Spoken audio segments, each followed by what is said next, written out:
kauban. O tinaguan nga dili may baluan.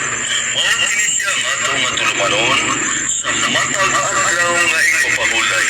Ining tuig 2026.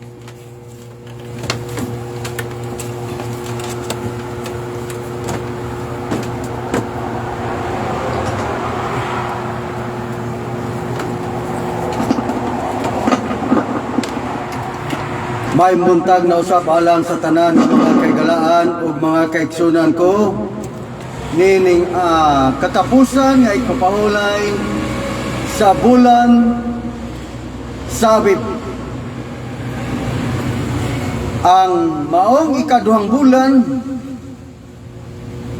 sa maong tuig nga iya sa mga lunaryan ming sulod na.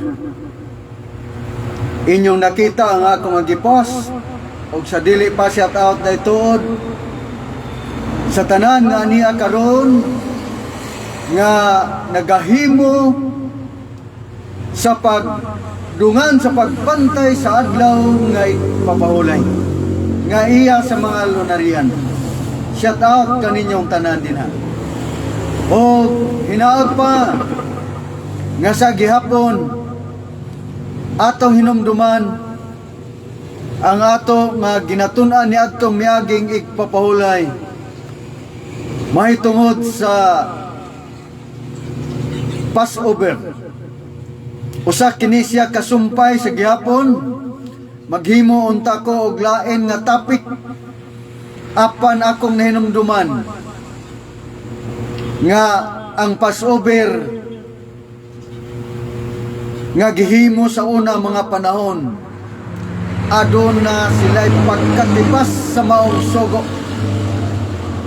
nga gihimo sa ikaduhang bulan sa maong tuig nga mao ang sip karon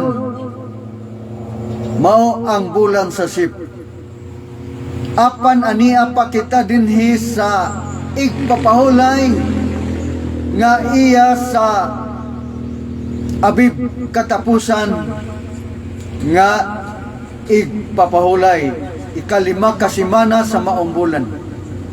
Tungod kay ang mga lunaryan adunay 5 ka semana nga tuyok sa usa ka bulan.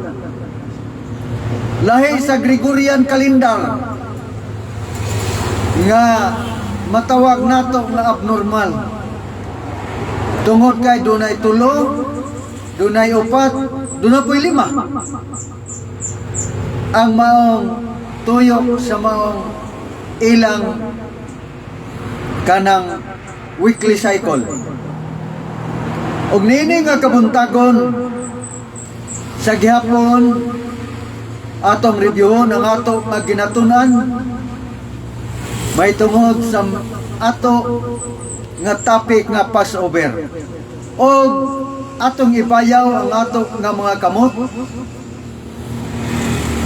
aron sa pagpangayo na usab sa pinasahi nga panalangin nga iyang gipupo nining adlaw nga igpapahulay nga alang ra sa iyang mga kaanakan. Hinaot pa nga ato kini nga mabatnan dili ang mga panalangin nga ordinaryo kundili usa ka pinasahi nga panalangin nga sulod sa unong kadlaw iya kining gisirad-an og sa ikapito iya kining ginaablihan. Ibayawon nato ang ato nga mga kamot